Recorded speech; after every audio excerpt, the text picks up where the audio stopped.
다니엘라 이야기. 제 이름은 다니엘라입니다. 지금 24살입니다. 하지만 이 이야기는 제가 12살 때부터 시작됩니다. 오래전 일이지만 저는 아직도 모든 것을 어제 일처럼 기억합니다. 저는 바다 근처 대도시에서 자랐습니다. 거리는 항상 자동차, 사람, 상점, 버스 등의 소음으로 가득했습니다. 우리는 높은 아파트에 살았습니다. 우리 아파트는 5층이었습니다. 작은 방 2개, 작은 부엌 하나, 그리고 멀리 바다가 보이는 발코니가 있었습니다. 저는 그곳에서 어머니 엘레나와 함께 살았습니다. 어머니는 병원에서 일하셨습니다. 간호사도 의사도 아니셨습니다. 어머니는 병실 청소부였는데 매일, 심지어 주말에도 일을 하셨습니다. 어머니의 손은 항상 피곤했고 신발은 항상 낡았지만 어머니는 웃으셨습니다. 집에 돌아오시면 어머니는 저를 나의 별이라고 부르셨습니다. 어머니는 제가 어머니 인생에서 가장 최고라고 말씀하셨습니다. 우리에게는 가진 것이 많지 않았습니다. 우리 소파는 낡았습니다. 우리 집 냉장고는 작았고 때로는 사흘 연속 같은 음식을 먹기도 했습니다. 하지만 우리에게는 사랑이 있었습니다. 포옹도 있었고 웃음도 있었습니다. 어머니는 밤에 이야기를 들려주셨고 제가 아플 때는 따뜻한 수프를 끓여주셨습니다. 어머니는 피곤하셔도 모든 학교 행사에 오셨습니다. 저는 어머니를 그 무엇보다 사랑했습니다. 저는 항상 우리가 다른 집들과 같다고 생각했습니다. 저는 아버지가 없었지만 왜 그런지 묻지 않았습니다. 어머니는 우리 둘뿐이야. 그걸로 충분해. 라고 말씀하셨습니다. 저는 어머니의 말씀을 믿었습니다. 그 이상은 묻지 않았습니다. 학교에서 저는 조용한 편이었습니다. 말수가 많지 않았습니다. 저에게는 가장 친한 친구, 조이가 있었습니다. 조이네 집은 대가족이었습니다. 오빠 둘, 여동생, 어머니와 택시 운전사인 아버지가 있었습니다. 그녀의 집은 시끄러웠고 음식이 넘쳐났습니다. 저는 그곳에 가는 것을 좋아했습니다. 가끔 나의 다른 가족에 대해 궁금했지만 질문하지 않았습니다.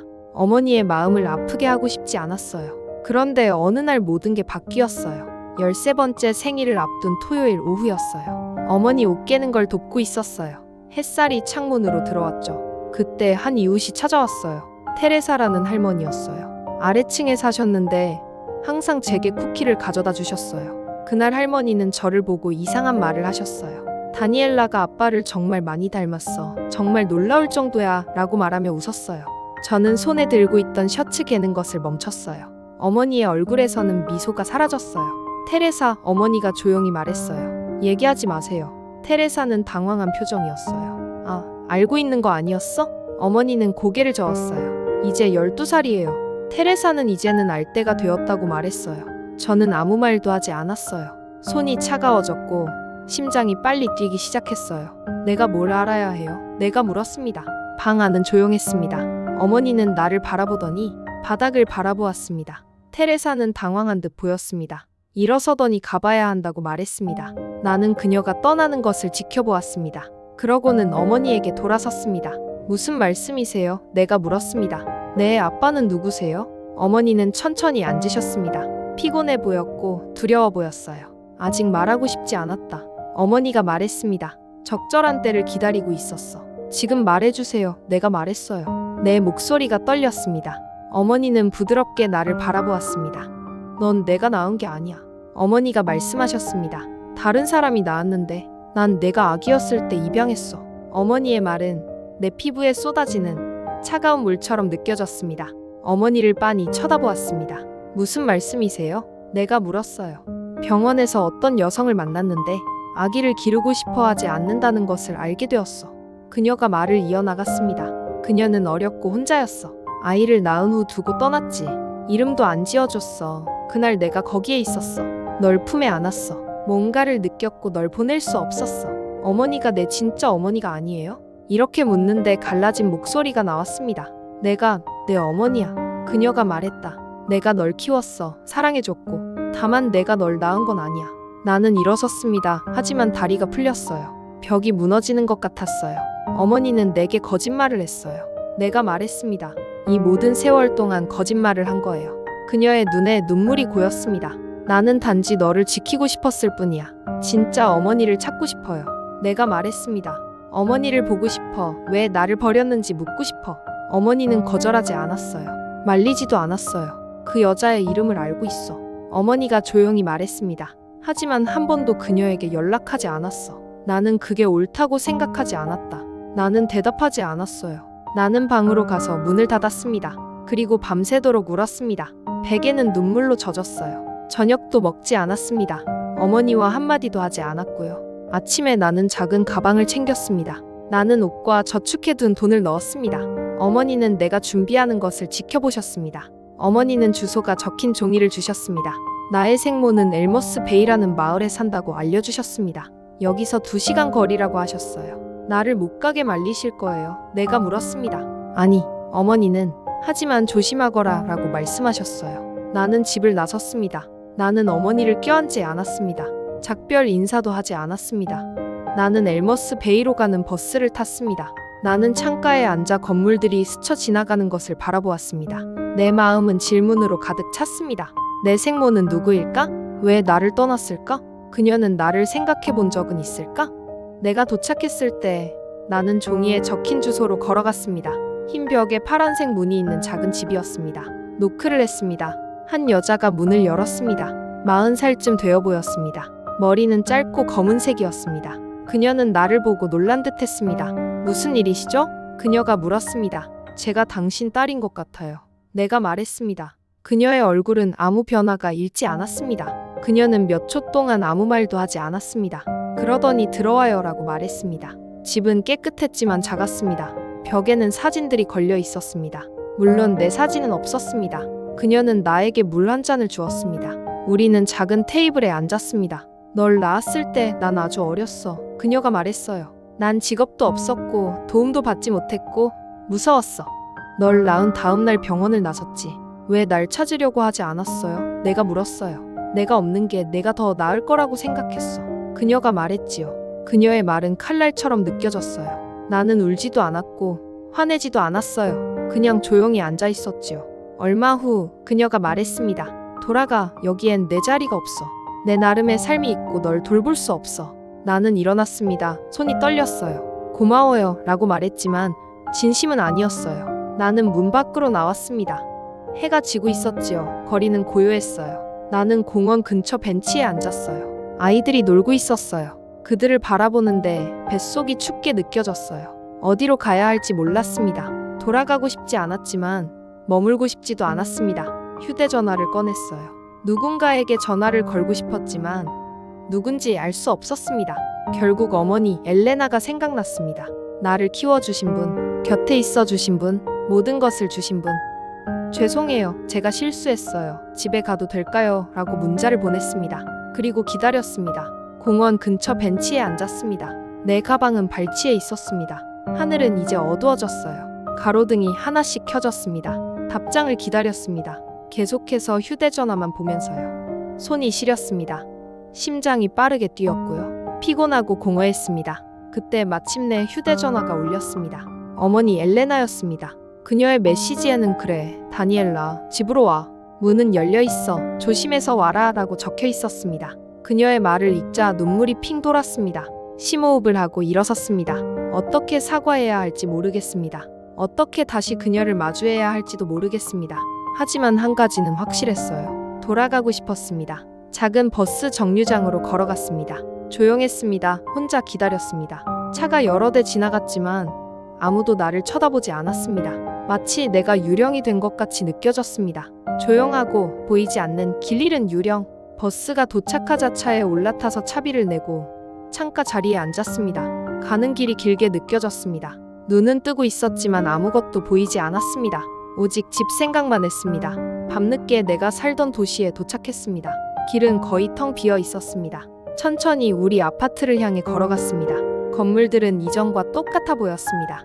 공기에서는 바다 냄새가 났습니다. 우리 건물에 도착했을 때 창문을 올려다보았습니다. 부엌 불이 켜져 있었습니다. 나는 계단을 한 걸음씩 올라갔습니다. 다리가 무거웠습니다. 마음도 무거웠습니다. 문에 다다랐을 때 노크하지 않았습니다. 문은 열려 있었어요. 나는 살며시 문을 밀고 안으로 들어갔습니다. 어머니가 탁자에 앉아 계셨습니다. 어머니는 병원복을 입고 계셨습니다. 머리는 뒤로 묶고 계셨고요. 어머니는 나를 올려다보셨습니다. 우리는 아무 말도 하지 않았습니다. 어머니는 일어나서 가까이 오셨습니다. 어머니는 내 얼굴을 만지셨습니다. 손이 따뜻했습니다. 너 추웠구나. 어머니가 말씀하셨습니다. 앉으렴. 어머니는 내가 어디에 다녀왔는지 묻지 않으셨습니다. 무슨 일이 있었는지도 묻지 않으셨습니다. 어머니는 담요를 가져와 내 어깨에 덮어주셨습니다. 그리고는 스토브에 수프를 데우셨습니다. 당근과 마늘 냄새가 났습니다. 어머니는 그릇을 내 앞에 놓으셨습니다. 나는 천천히 먹었습니다. 배는 고팠지만 동시에 부끄러웠습니다. 눈물이 가득했지만 흘리지 않았습니다. 저녁 식사 후 어머니는 깨끗한 옷을 주셨습니다. 내 방은 모든 게 똑같았습니다. 내 침대, 내 책, 벽에 걸린 내 포스터들. 나는 옷을 갈아입고 누웠습니다. 어머니가 문 옆에 서 계셨습니다. 잘 자, 다니엘라. 어머니가 속삭였습니다. 잘 자. 어머니는 불을 끄고 문을 반쯤 닫으셨습니다. 그날 밤 나는 잠을 잘 수 없었습니다. 천장을 바라보며 도시의 소음에 귀를 기울였습니다. 자동차 소리, 개 짖는 소리, 다른 아파트에서 들리는 아기 울음소리. 하지만 우리 집안은 조용했습니다. 아침에 일찍 일어났습니다. 부엌에서는 토스트와 커피 냄새가 났습니다. 어머니는 이미 옷을 차려 입고 계셨습니다. 병원에 가셔야 했습니다. 어머니는 탁자 위에 쪽지를 남기셨습니다. 냉장고에 음식이 있다. 좀 쉬어. 이야기는 나중에 하자. 내가 돌아와서 다행이다. 나는 그 쪽지를 몇 번이고 다시 읽었습니다. 내 안이 따뜻해지는 걸 느꼈습니다. 나는 그 쪽지를 가방에 넣었습니다.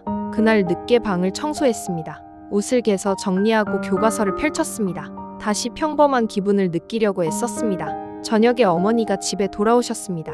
어머니는 피곤해 보였지만 나를 보자 미소를 지으셨습니다. 우리는 함께 저녁을 먹었습니다. 밥, 렌틸콩, 샐러드였습니다. 어머니는 말이 많지 않았지만 눈빛은 항상 그렇듯이 친절해 보였습니다. 저녁 식사 후 나는 설거지를 했습니다. 그리고 어머니에게 돌아서서 죄송해요라고 말했습니다. 어머니는 소파에 앉았습니다. 나는 어머니 옆에 앉았습니다. 내가 어디서 왔는지 알고 싶었어요. 어쩌면 더 나은 것을 찾을 수 있을 거라고 생각했어요. 어머니는 아무 말도 하지 않았습니다. 아무것도 찾지 못했어요. 나는 덧붙였습니다. 생모는 나를 원하지 않았어요. 생모는 새로운 삶을 살고 있었어요. 내가 어떻게 지내는지 묻지도 않았어요. 어머니는 나를 바라보았습니다. 어머니의 눈에는 슬픔이 가득했습니다. 이런 일이 생길까봐 두려웠어. 어머니가 말했어요. 그래서 너에게 미리 말하지 않았던 거야. 내가 아무것도 아닌 것처럼 느끼길 바라지 않았어. 나는 아래를 내려다보았습니다. 생모가 나보고 떠나라고 했을 때 나는 아무것도 아닌 것처럼 느껴졌어요. 넌 아무것도 아닌 게 아니야. 그녀가 말했습니다. 넌 내 딸이야. 내가 너를 낳은 엄마는 아니지만 내 진짜 엄마야. 나는 울기 시작했습니다. 멈출 수 없었어요. 그녀는 나를 끌어안았습니다. 오랫동안 나를 안고 있었습니다. 어머니는 내게 모든 걸 줬어요. 내가 말했습니다. 그런데 내가 어머니를 떠났어요. 넌 혼란스러웠던 거야. 그녀가 속삭였습니다. 하지만 넌 돌아왔어. 다음 날 나는 다시 학교로 돌아갔습니다. 학교 선생님은 저를 보고 기뻐하셨어요. 친구 조이가 쉬는 시간에 달려와서 어디 갔었어? 하고 물었습니다. 그냥 시간이 좀 필요했어. 제가 말했더니 미소를 지으며 쿠키를 주었어요. 슬프면서도 강해 보여. 그 모습을 보니 미소가 지어지네. 학교에서 돌아온 후 나는 어머니를 도와 저녁을 만들었어요. 수프와 빵을 준비했어요. 저는 채소를 씻었고 어머니는 병원 복도에서 춤을 추던 간호사와 그 간호사에게 꽃을 선물한 어린 남자아이에 대한 이야기를 들려주셨어요. 우리는 웃었어요. 부엌은 다시 따뜻한 느낌이 났고 침묵은 사라졌어요. 어느 날 밤 내가 숙제를 하고 있는데 어머니가 내 방으로 들어오셨어요. 어머니는 제 침대에 걸터 앉으셨어요.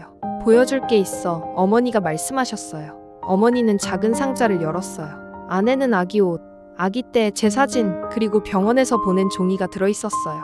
이것들은 너를 위해 간직해둔 거야. 어머니가 말씀하셨어요. 언젠가 너에게 주려고 했지. 사진을 봤습니다. 나는 작았고 흰 담요에 쌓여 있었습니다. 어머니가 나를 안고 있었어요. 어렸지만 눈빛은 똑같았습니다. 그날 어머니가 날 안았어요? 내가 물었습니다. 응, 어머니가 대답하셨습니다. 그리고 그 후로 나는 너를 놓은 적이 없어. 나는 어머니를 꽉 껴안았습니다. 나를 선택해줘서 고마워요. 어머니는 미소 지으셨어요. 곁에 있어줘서 고마워. 그날 밤 이후 모든 것이 다시 예전으로 돌아온 것처럼 느껴졌습니다. 우리는 금요일에는 영화를 보고 일요일에는 아이스크림을 먹었습니다. 어머니가 쉬는 날에는 바닷가를 산책했습니다. 나는 여전히 가끔 생모를 생각했지만 이제는 아픔이 아니라 이해하는 마음으로 생각하게 되었습니다. 생모는 내게 생명을 주셨지만 엘레나 어머니는 그 외에 모든 것을 주셨습니다. 나는 내 진짜 어머니가 누구인지 압니다. 세월이 흘렀습니다. 나는 자라났고 고등학교를 마치고 같은 도시의 대학에 진학했습니다. 교사가 되기 위해 공부했습니다. 아이들이 배우고 성장하도록 돕고 싶었습니다. 어머니가 내게 그렇게 하신 것처럼 아이들에게 희망과 지지를 주고 싶었습니다. 지금 나는 24살입니다. 집에서 멀지 않은 동네의 초등학교에서 일하고 있어요. 어린아이들에게 읽기, 쓰기, 말하기를 가르칩니다. 나는 그들을 인내심과 사랑으로 가르칩니다. 한 명의 친절한 사람이 어떻게 다른 사람의 인생을 바꿀 수 있는지 항상 기억합니다. 나의 어머니가 내 인생을 바꾼 것처럼. 우리는 여전히 그 아파트에 같이 살고 있습니다. 방은 그대로지만 감정은 달라졌습니다. 이제 더 밝아졌고 평화로워졌습니다. 어머니는 더 이상 병원에서 일하지 않으십니다. 작년에 은퇴하셨습니다. 이제 집에서 더 많은 시간을 보내십니다. 어머니는 책을 읽고 창가에서 차를 드세요. 이제는 내가 어머니를 돌봐드립니다. 내가 주로 식사를 준비합니다. 어머니 빨래를 하고 어머니와 함께 공원에 산책을 갑니다. 어린 시절 어머니가 저를 도와주셨던 방식 그대로 어머니 주변의 작은 일을 도와드립니다. 때로는 함께 앉아 이야기를 나눕니다. 어떤 때는 우리는 침묵 속에 앉아 있지만 고요함 속에도 사랑은 있습니다. 우리는 내가 떠난 날에 대해 다시는 이야기하지 않았습니다. 내가 찾으러 간 생모에 대해서도 이야기하지 않았습니다. 그러나 우리 둘 다 기억합니다. 더 이상 그 말을 할 필요가 없을 뿐입니다. 어느 날 저녁 사진 앨범을 보고 있었습니다. 어머니가 오셔서 내 옆에 앉으셨습니다. 나는 천천히 앨범을 넘겼습니다. 생일, 학창시절, 해변 여행, 그리고 조용한 일요일 사진들이 있었습니다. 모든 사진에서 어머니는 미소를 짓고 나를 안거나 내 곁에 서 계셨습니다. 난 어렸을 때는 사진을 많이 찍지 않았어. 어머니가 말씀하셨습니다. 어머니가 우리 사진을 많이 찍어줘서 기뻐요. 내가 대답했습니다. 어머니는 미소를 지으시며 내 손을 만지셨습니다. 지금이 내가 가장 좋아하는 시간이야. 어머니가 말씀하셨습니다. 너와 함께한 모든 시간 동안 내 마음은 따뜻해졌어. 때때로 사람들은 내 가족에 대해 묻습니다. 형제자매가 있어? 아니, 나와 어머니뿐이야. 아버지는 어디 계시니? 사람들이 묻습니다. 나는 몰라라고 대답합니다. 하지만 괜찮습니다. 어떤 사람들은 내 이야기를 듣고 슬픈 표정을 짓지만 나는 슬프지 않습니다. 대다수의 사람들보다 더 많은 게 있기 때문입니다. 나에게는 집이 있고 사랑이 있습니다. 모든 것을 겪으면서도 나와 함께 해준 사람이 있습니다. 거의 모든 것을 잃을 뻔했던 그날이 기억납니다. 그 벤치에 앉아 춥고 외로웠던 기억이 있습니다. 나는 어디에도 속하지 않는다고 생각했습니다. 가치가 없다고 생각했습니다. 하지만 이제 진실을 알게 됐습니다. 가족은 항상 혈연으로 맺어진 것이 아닙니다. 가족은 사랑에 관한 거예요. 관심에 관한 거예요. 누가 계속해서 나타나 주는지에 관한 거예요. 나는 그것을 힘들게 배웠습니다. 하지만 결국 그것을 알게 되었다는 것에 감사합니다. 나는 내 학생들에게 항상 질문을 하라고 합니다. 하지만 동시에 마음으로 경청하라고 말해요. 그리고 모든 사람에게는 사연이 있고 때로는 그 이야기가 단순하지 않을 수도 있지만 모든 사연은 중요하다고 말해요. 어느 날 나는 학생들에게 글쓰기 과제를 주었어요. 내 인생을 바꾼 사람에 대해 써보세요. 제가 말했죠. 한 어린 소녀가 손을 들고 질문했어요. 할머니에 대해 써도 될까요? 할머니가 저를 돌봐주시거든요. 그럼 아주 좋지, 내가 대답했어요. 그날 나는 집에 가서 내 이야기를 떠올렸어요. 그리고 공책을 꺼내 편지를 썼어요. 어머니께 드리는 편지였죠. 사랑하는 어머니, 엄마는 저를 낳아주지는 않았지만 그 외에 다른 모든 것을 주셨어요. 음식, 옷, 잠잘 곳을 주시고 가족이 되어주셨어요. 잘 때는 노래를 불러주셨고 울 때는 안아주셨어요. 약할 때는 힘을 주셨어요. 사랑이 뭔지 몰랐을 때조차 사랑을 주셨어요. 한 번 떠났을 때에도 엄마는 기다려주셨어요. 실수를 하기도 했지만 엄마는 용서해 주셨어요. 엄마는 가슴으로 저를 낳은 어머니이고 그런 사랑은 결코 변하지 않아요. 저를 선택해 주셔서 감사합니다. 나는 엄마를 영원히 선택할 것입니다. 엄마의 딸 다니엘라 올림. 나는 엄마의 침대에 편지를 두고 왔습니다. 다음 날 아침, 식탁에 작은 꽃이 놓여져 있었습니다. 어머니는 아무 말도 하지 않았지만 그녀의 미소가 모든 것을 말해주었습니다. 매년 제 생일이 되면 우리는 추억에 대해 이야기합니다. 처음 함께 빵을 구웠던 날, 슈퍼마켓에서 길을 잃고 울었던 날, 학교에서 상을 받고 어머니가 기뻐 뛰었던 날, 이런 것들이 중요한 것들입니다. 이름도, 혈통도, 어디에서 왔는지도 중요하지 않습니다. 지금 내가 어디에 있는지, 누가와 함께 있었는지가 중요합니다. 그래서 사람들이 가족이 뭐예요? 라고 물으면 저는 미소를 짓습니다. 저는 그들에게 이렇게 말합니다. 가족은 기다려주는 사람입니다. 가족은 가치 있는 사람입니다. 가족은 길을 잃었을 때 집으로 돌아오도록 불러주는 사람입니다. 저는 다니엘라입니다. 저는 한때 질문과 고통을 안고 있던 소녀였습니다. 이제 저는 평화와 사랑을 가진 여성입니다. 이것이 제 이야기입니다. 들어주셔서 감사합니다. 제 이야기가 마음에 드셨다면 좋아요를 누르고 댓글을 남기고 공유해주세요. 더 많은 소박하고 감동적인 이야기들이 이어질 것입니다.